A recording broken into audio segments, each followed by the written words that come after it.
भविष्य का दूसरा नाम है संघर्ष। हृदय में आज इच्छा होती है और यदि पूर्ण नहीं हो पाती तो हृदय भविष्य की योजना बनाता है। भविष्य में इच्छा पूर्ण होगी ऐसी कल्पना करता रहता है, किंतु जीवन ना तो भविष्य में है ना अतीत में।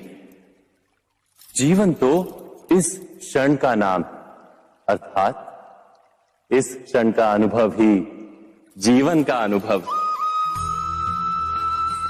पर हम ये जानते हुए भी इतना सा सत्य समझ नहीं पाते। या तो हम बीते हुए समय के स्मरणों को घेर कर बैठे रहते हैं, या फिर आने वाले समय के लिए हम योजनाएं बनाते रहते हैं। और जीवन जीवन बीत जाता है। एक सत्य यदि हम हृदय में उतार लें कि ना हम भविष्य देख सकते हैं, ना ही भविष्य निर्मित कर सकते हैं, हम तो केवल धैर्य और साहस के साथ भविष्य को आलिंगन दे सकते हैं, स्वागत कर सकते हैं भविष्य का। तो क्या जीवन का हर पल जीवन से नहीं भर जाएगा? स्वयं विचार कीजिए।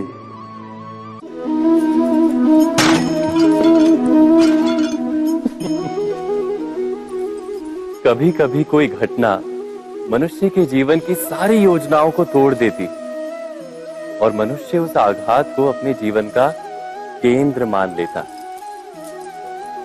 पर क्या भविष्य मनुष्य की योजनाओं के आधार पर निर्मित होते हैं? नहीं। जिस प्रकार किसी ऊंचे पर्वत पर सर्वप्रथम चढ़ने वाला उस पर्वत की तलाई में बैठकर जो योजना बनाता है, क्या वही योजना उसे उस पर्वत की चोटी तक पहुंचाती है? नहीं। वास्तव में वो जैसे जैसे ऊपर चढ़ता है वैसे वैसे उसे नई नई चुनौतियां, नई नई विडंबनाएं, नए नए अवरोध मिलते हैं। प्रत्येक पद पर वो अपने अगले पद का निर्णय करता है। प्रत्येक पद पर उसे अपनी योजनाओं को बदलना पड़ता है। कहीं पुरानी योजना उसे खाई में ना ढकेल दे। वो पर्वत को अपने योग्य नहीं बना पाता, केवल स्वयं को पर्वत के योग्य बना सकता है। क्या जीवन के साथ भी ऐसा ही नहीं? जब मनुष्य जीवन में किसी एक चुनौती को, एक अवरोध को अपने जीवन का केंद्र मान लेता है, अपने जीवन की गति को ही रोक देता है, तो वो अपने जीवन में सफल नहीं बन पाता और ना ही सुख और शांति प्राप्त कर पाता। अर्थात जीवन को अपने योग्य बनाने के बदले स्वयं अपने को जीवन के योग्य बनाना ही सफलता और सुख का एकमात्र मार्ग नहीं।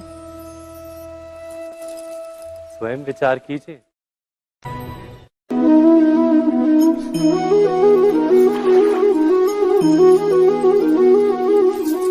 पिता सदा ही अपने संतान के सुख की कामना करते, उनके भविष्य की चिंता करते रहते। इसी कारणवश सदा ही अपने संतानों के भविष्य का मार्ग स्वयं निश्चित करने का प्रयत्न करते रहते। जिस मार्ग पर पिता स्वयं चला है, जिस मार्ग के कंकर पत्थर को स्वयं देखा है, मार्ग की छाया, मार्ग की धूप को स्वयं जाना है, उसी मार्ग पर उसका पुत्र भी चले, यही इच्छा रहती है हर पिता की। निस्संदेह उत्तम भावना है ये, किंतु 3 प्रश्नों के ऊपर विचार करना हम भूल ही जाते हैं। कौन से प्रश्न? प्रथम प्रश्न, क्या समय के साथ प्रत्येक मार्ग बदल नहीं जाते? क्या समय सदा ही नई चुनौतियों को लेकर नहीं आता? तो फिर बीते हुए समय के अनुभव नई पीढ़ी को किस प्रकार लाभ दे सकते हैं? दूसरा प्रश्न, क्या प्रत्येक संतान अपने माता पिता की छवि होता है?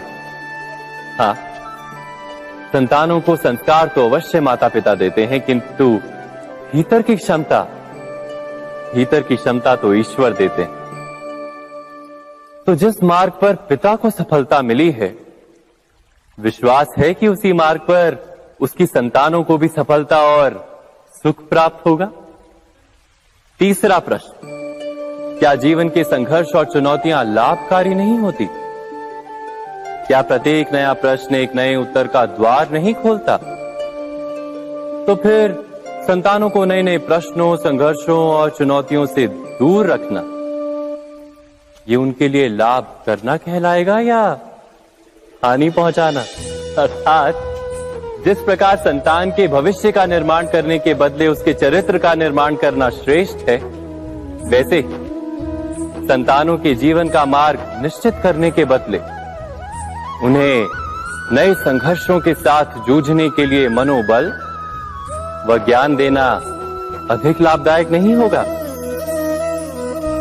स्वयं विचार कीजिए।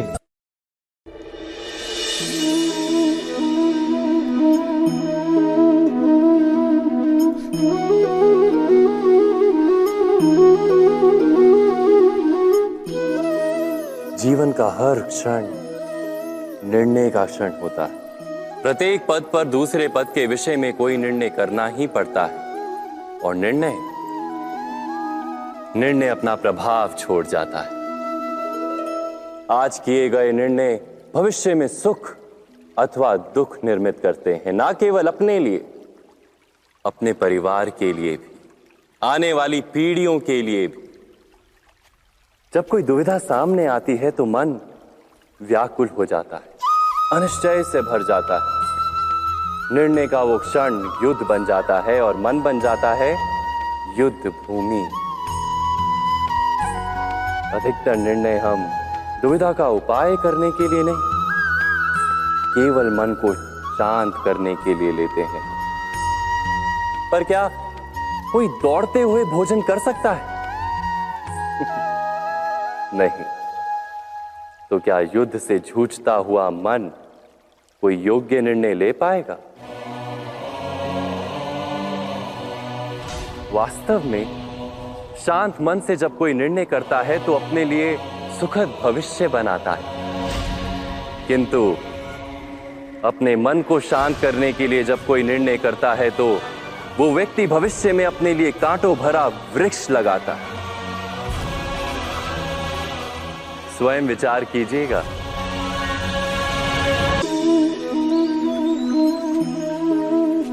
सबके जीवन में ऐसा प्रसंग अवश्य आता है कि सत्य कहने का निश्चय होता है हृदय में, किंतु मुख से सत्य निकल नहीं पाता।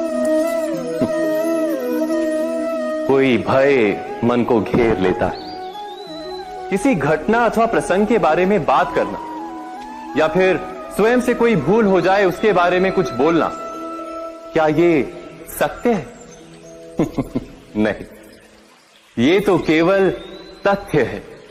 अर्थात जैसा हुआ था वैसा केवल बोल देना सामान्य सी बात है। किंतु कभी कभी उस तथ्य को बोलते हुए भी भय लगता है। कदाचित किसी दूसरे की भावनाओं का विचार आता है मन, दूसरे को दुख होगा ये भय भी शब्दों को रोकता है। तो ये सत्य क्या है? क्या हमने कभी विचार किया है? जब भय रहते हुए भी कोई तथ्य बोलता है तो वो सत्य कहलाता है। वास्तव में सत्य कुछ और नहीं, केवल निर्भयता का दूसरा नाम है। और निर्भय होने का कोई समय नहीं होता, क्योंकि निर्भयता आत्मा का स्वभाव है। अर्थात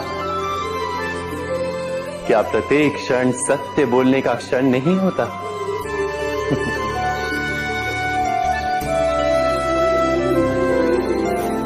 स्वयं विचार कीजिए। जीवन में आने वाले संघर्षों के लिए जब मनुष्य स्वयं को योग्य नहीं मानता, जब उसे अपने ही बल पर विश्वास नहीं रहता, तब वो सद्गुणों को त्याग कर दुर्गुणों को अपनाता है। वस्तुतः मनुष्य के जीवन में दुर्जनता जन्म ही तब लेती है जब उसके अंतर में आत्मविश्वास नहीं होता। आत्मविश्वास ही अच्छाई को धारण करता है। ये आत्मविश्वास है क्या?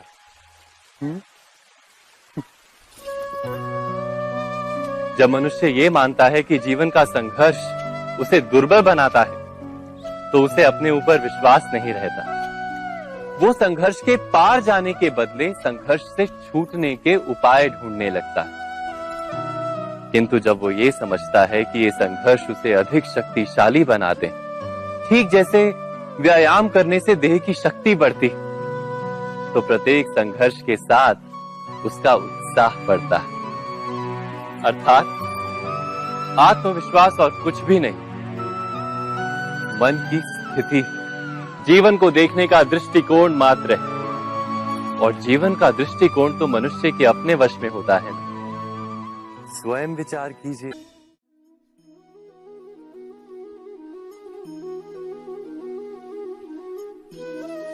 ज्ञान प्राप्ति सदा ही समर्पण से होती है, ये हम सब जानते हैं। किंतु समर्पण का वास्तविक महत्व क्या है? क्या हमने कभी विचार किया? मनुष्य का मन सदा ही ज्ञान प्राप्ति में विभिन्न बाधाओं को उत्पन्न करता है। कभी किसी अन्य विद्यार्थी से ईर्ष्या हो जाती है, कभी पढ़ाए हुए पाठों पर संदेह जन्मता है और कभी गुरु द्वारा दिया गया दंड मन को अहंकार से भर देता है। नहीं, क्या ऐसा नहीं होता? न जाने कैसे कैसे विचार मन को भटकाते हैं और मन की इसी अयोग्य स्थिति के कारण हम ज्ञान प्राप्त नहीं कर पाते। मन की योग्य स्थिति केवल समर्पण से निर्मित होती है। समर्पण मनुष्य के अहंकार का नाश करता है। ईर्ष्या, महत्वाकांक्षा आदि भावनाओं को दूर कर हृदय को शांत करता है और मन को एकाग्र करता है। वास्तव में ईश्वर की सृष्टि में ना ज्ञान की मर्यादा है, ना ज्ञानियों की।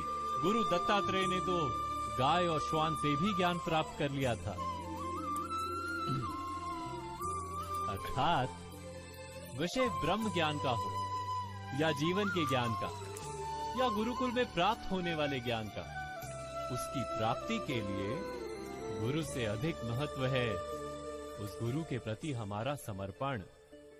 क्या ये सत्य नहीं? स्वयं विचार कीजिए।